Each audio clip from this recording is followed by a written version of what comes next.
The following show features stories from the ADRA network. ADRA is the Adventist Development and Relief Agency, a ministry of the Seventh-day Adventist Church. We strive to walk in the footsteps of Jesus and share God's love and compassion to people in every corner of the world. Each story you see in this series represents our mission to change the world one life at a time. To learn more, please visit us online at adra.ca.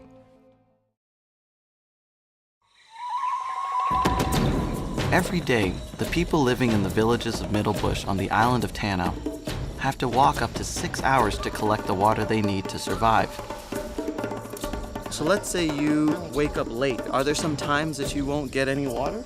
Almost 800 million people do not have access to clean water globally. If you don't have access to clean water, then you can't maintain a certain level of health. And unlike in the West, where we often think of diarrhea as an inconvenience, in developing countries, diarrhea is deadly, killing over 2,000 children every single day. And that's why this 1 in 5 number of children who are actually dying from undernutrition is directly attributable to lack of clean water and proper sanitation. So you can't just go in there, plop a toilet, and say, hey, use it. Why? You have to explain to people, why is this necessary? Why is it important? Most of the households use open pit, and an open pit is just a dark hole. It attracts insects and animals like cockroaches. And then, these insects then walk out from the pit and then they go straight into the kitchens. But every day, the equivalent of 50 jumbo jets crashing and killing everybody on board is equivalent to the number of children who die from preventable diseases. And for many of those children, it comes down to fresh potable water.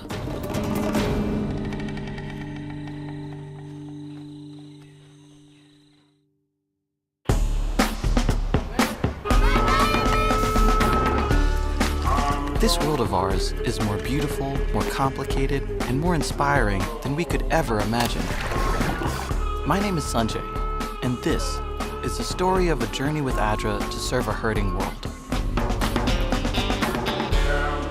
I've spent the last 6 months seeing a side of our planet that not many people get to see, witnessing the most incredible challenges and the most extraordinary hope. Together, we've got a chance to impact the world in a whole new way. This is A Closer Walk.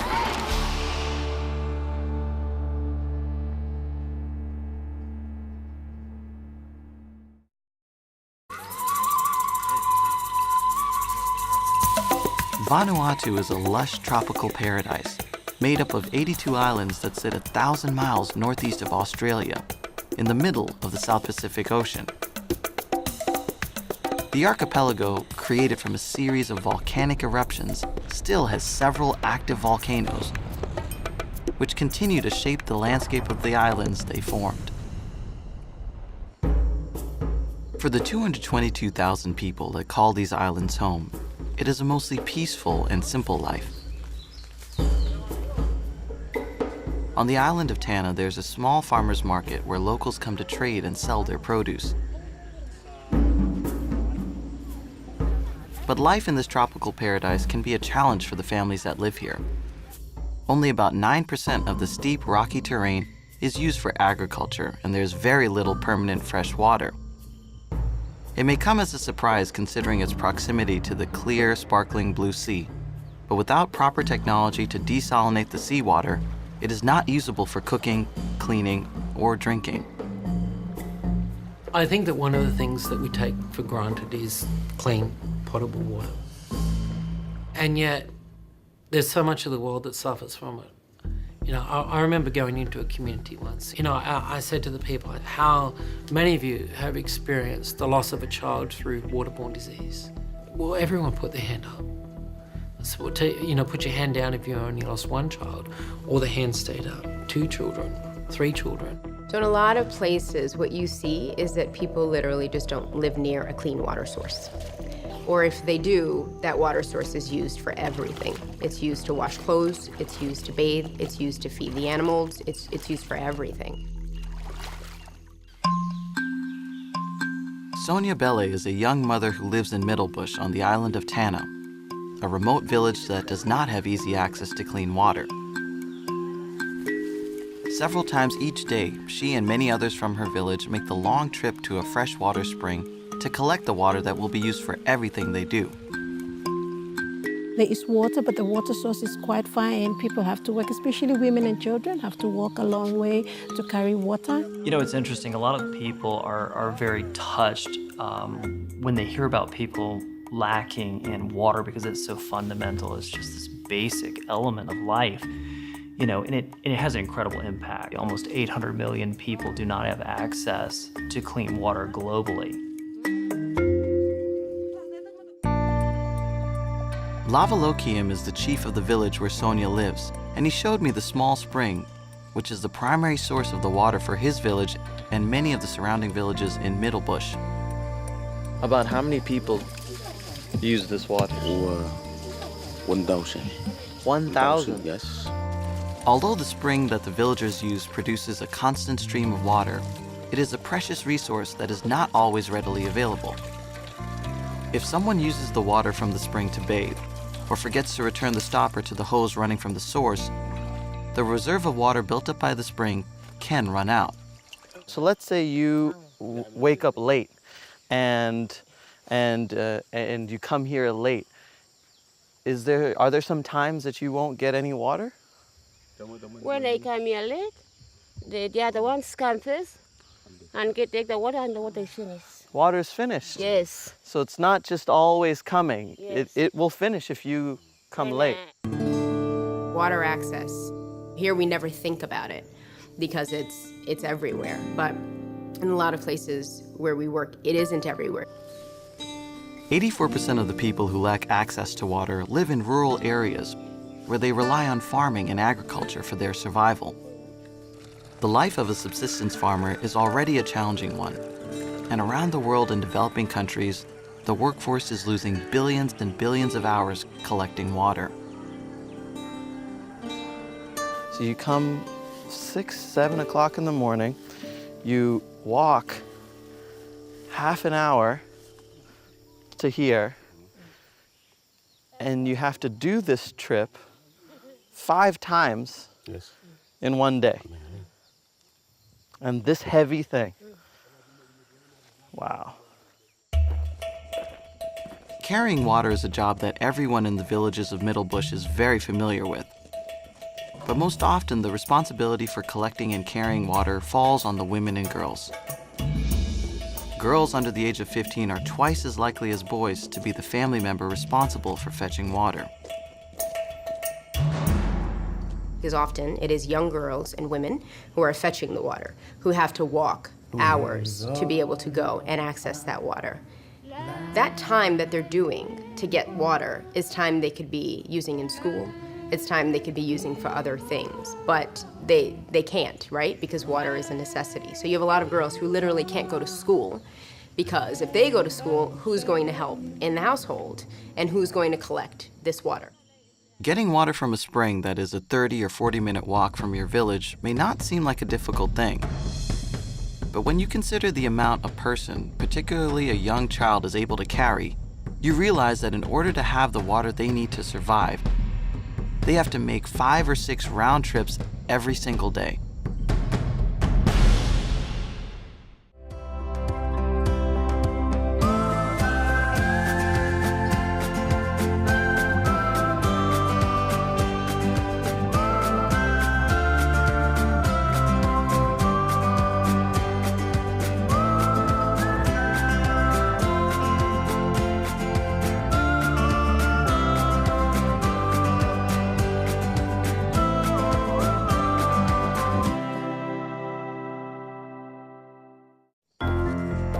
Every day, the people living in the villages of Middlebush on the island of Tana have to walk up to 6 hours to collect the water they need to survive. Unfortunately, the water that they work so hard to get is often contaminated. And so what you see is a lot of people who have to walk really long distances just to be able to get water, and then perhaps that water is not even clean, which makes people sick. Now, when you're sick, it's very, very difficult in environments where you already have poor access to health care, for instance, or poor access to nutritious foods to get better. So if you don't have access to clean water, then you can't maintain a certain level of health. If you can't maintain a certain level of health and you have a weakened immune system or you're sick, you can't work. If you can't work, you can't provide for your family. If you can't provide for your family, they suffer, and sometimes they die. Now, have you seen times where people would get sick from drinking this water? Yes. And what usually happens? What usually happens when they get sick? They have stomach pains or? And sometimes the babies drink that water, and get diarrhea. Diarrhea. And unlike in the West, where we often think of diarrhea as an inconvenience, in developing countries, diarrhea is deadly, killing over 2,000 children every single day, more than AIDS, malaria, and measles combined. Where there's surface water that can be harvested, we have to make sure that it's clean, because if it's not transported and stored in a way that's hygienic, it'll just be contaminated again, and people will be sick, people will end up back in the hospital, children will end up missing days of school, farmers lose productivity.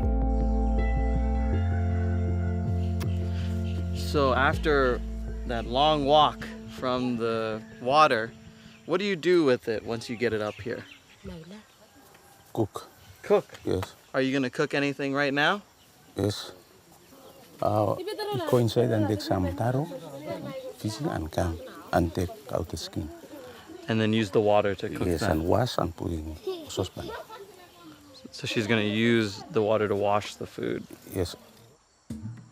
People come back from gardens, you're very hungry, you don't have time to wash your hands, there's no water to wash your hands, you go straight to the dish, pick up a plate, dish your food. That's how easy diseases spread. It's easy to see how quickly contaminated water can spread through the village. Just the one bucket of water that we brought back was used for so many different things. For cooking, cleaning, bathing, drinking. One bucket of contaminated water would affect almost everyone in the village. This issue of clean water, we now know that it's linked to nutrition outcomes a lot. And we now know that without clean water, you have children who are born who will never grow to the height that they're supposed to be, because their poor bodies just can't really break down nutrients the way that a healthy body would be able to. You know, when a child is malnourished, they're not just malnourished because they don't have enough food. Even if they have enough of the right food, if they're not drinking clean water and living in an environment where sanitation is present and using proper hygiene practices, they literally lose the ability to absorb nutrition. And that's why this 1 in 5 number of children who are actually dying from undernutrition is directly attributable to lack of clean water and proper sanitation. But every day, the equivalent of 50 jumbo jets crashing and killing everybody on board is equivalent to the number of children who die from preventable diseases. And for many of those children, it comes down to fresh potable water. And it's just such a simple, basic thing, and it's life-changing. As hard as they work to get this water, it still has the potential to kill them.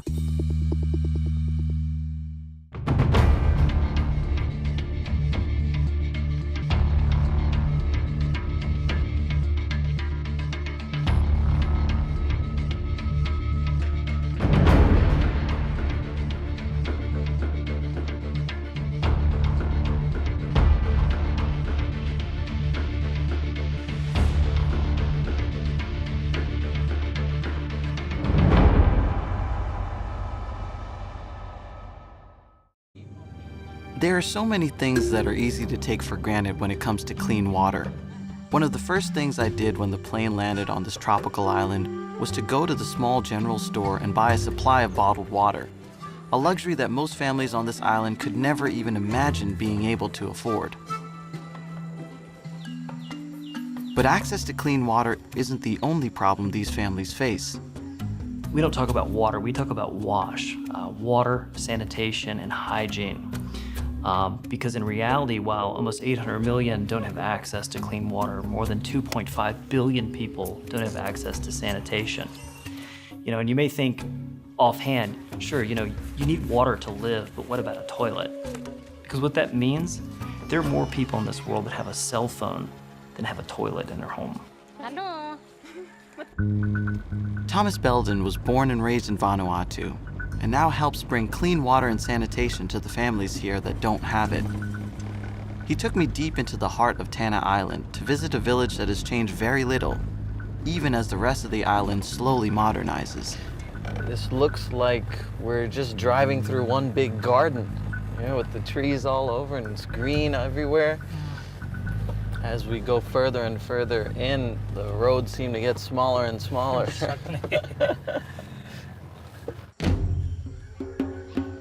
In rural Tanna, there are still places where people are living the way they have lived for thousands of years.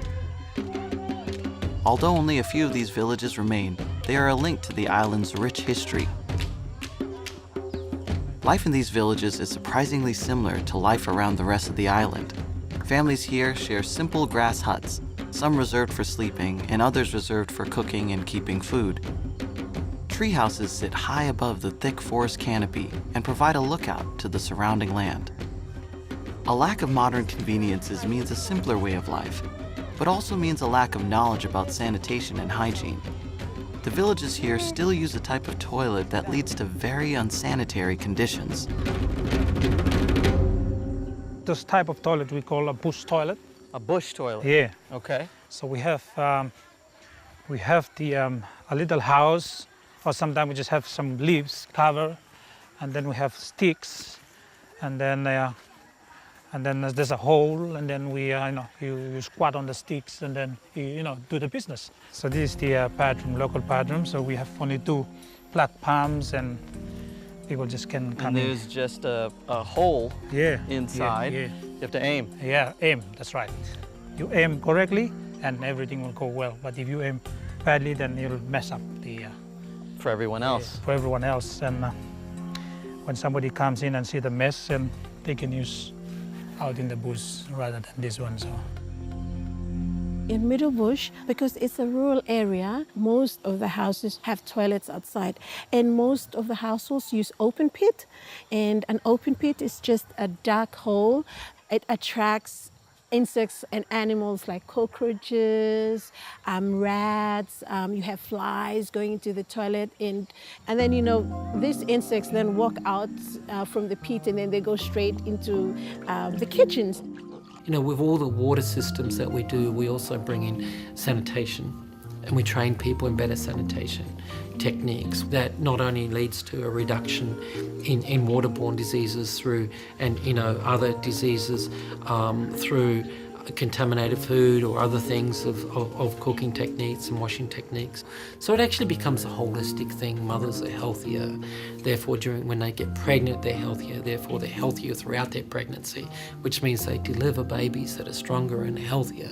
We know that if the baby in that first 1,000 days has better nutrition and better sanitation, then they're less vulnerable to different diseases of diabetes and cancers and other diseases later in life. And so it actually changes the whole community in a very powerful and a very real way. Water can never be underestimated. A lot of what we do is connected to toilets, be they toilets in the ground or some other kind of structure, because you can't just build the same toilet everywhere. It has to be according to what communities are going to use. Thomas took me to a site where latrines were being built for one of the villages. Yeah, they're actually building the seat riser for the toilets. And these toilets are going to be used right here in this village? This toilet will be used right here in this village. So you can't just go in there, plop a toilet and say, hey, use it. Why? You have to explain to people, why is this necessary? Why is it important? And I tell you what, 100% of the time, people start seeing changes, they're bought into it, and they want to learn more, and they want to do more. And that's how you have communities that end up thriving. Even some of these old ladies are kind of scared to use the toilet now. They say, oh, these are black men toilets, so a bit scared because it's not used. So there's a fear that some of them have when it comes to using something as what we would think of as a simple household appliance of a toilet. Yeah. There's some fear. That's right. And then what was new for the older people, because these are going to be the first time they're going to use these toilets, the kids are going to grow up using toilets. So for them, when they become older, they're going to be used to toilets, and that's going to be, that sanitation and hygiene is going to be what they're used to at that point. That's right. So this is the risers. Yeah, this is the seat riser. So what we're gonna do is so I just show you how we're gonna use that or install that in a toilet. So we have a hole, a duct up, and then we put this slab on. This slab on, and then we feed in the seat riser. That's it. We feed in the seat riser, and then we put a little cement around here, wet cement. Yeah, so I'll show you one of the structure been made by the boys. So this is it. You have the wall duct. This is the hole down here, and the fan pipe. And at the top of the fan pipe, we'll put the fly screen, and so that any flies goes in the bit, and then saw the light up there, and you want to get to the light, but it hit the screen, and then stay there and then tie. And we have the seat cover, which covers after the use. They can cover it so that no flies or rats can access the waste here and spread in the community. Clean water is not enough. If people aren't using improved latrines, that water is going to eventually be contaminated. Along with sanitation and being able to have access to like using a proper toilet or using some sort of facility like a latrine that is built in the ground. Those are two of the really kind of like basic core level needs that people have to just maintain some kind of health. To see how schools in Vanuatu are helping bring clean water and healthy sanitation practices to their students, I visited Lokaru Primary School and met with the principal, Catherine Casso. She showed me the new pit latrines with seat risers that have recently been installed. So if these toilets weren't here, then where would the children go to the bathroom, or where would they? Okay, we've got some push toilets out of the yard where we use local materials, and we use the stamp of coconuts as a seat riser for them to sit on here. So these bush toilets aren't exactly as nice as these. These, yes. You have a lot of girls around the world who don't go to school because there's no toilet for them. So what happens when they really need to use a facility that is really geared towards them? They literally just don't go to school.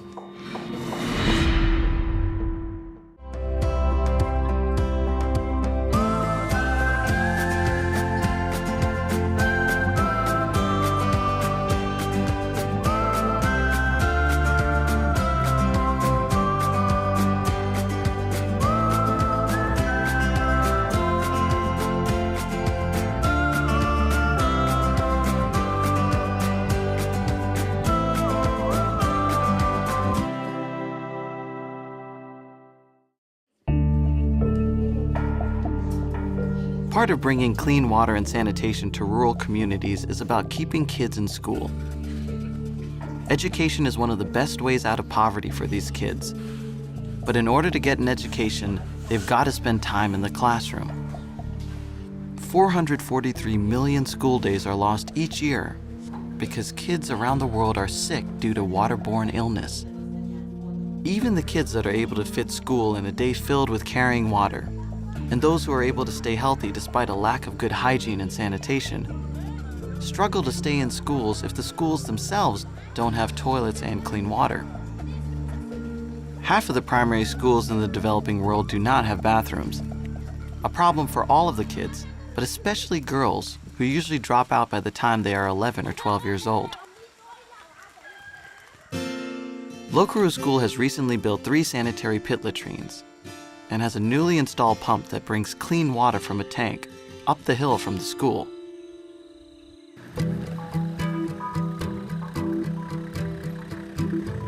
Thomas took me to see a water tank being built, which will supply clean water to all of the families in the villages below. So what are we looking at right here? This one is a 22,500 liter water tank, cement tank. So as soon as the water comes up from the spring, it'll be housed and protected from things contaminating it. And so you're getting it when it's freshest. That's right. And then it gets pumped up and into the people's homes. When we bring fresh water to a community, it just changes that community. It's a life-changing experience. You know, imagine if all your life you felt unwell and suddenly you actually feel well within yourself and you no longer got that stomach ache or that gastric upset, or you know that you no longer are you going to lose one of your children due to waterborne diseases, but your family's going to remain healthy and safe and clean. If people are educated about hygiene and sanitation and can analyze for themselves, you know, all these health problems and find solutions, then we hope that in 6 months' time, the transformation in their hygiene and sanitation practices will help improve their lives. The impact of not having water and sanitation, having good hygiene practices, it affects the economies of countries. It breaks down healthcare systems. It empties schools. It dramatically affects women and children more than anyone else. The influence is so pervasive over every area of life.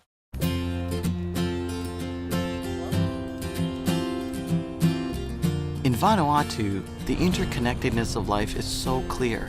Something beautiful formed from something so powerful. And that same power is in the spirit of the people that live here. The power to build and rebuild, to survive, even against the odds. I just love people. I just want to do something good for others. See people, you know, come up and say, hey, you know, this has impacted my life. Having people come up and tell me that it's changed their lives. I can choose to say, well, you know, there's no hope for the world. Or I can choose to say, well, you know, maybe I can't change the world, but through living my life, I can change the lives of people that I come in contact with. Most social movements started with passionate people who are willing to stand up and give a voice to justice and to reach out to make a difference. And if we can start that movement as a church and bring our church and other denominations and other faiths on board with that, and we can find a common voice, then we can actually affect change.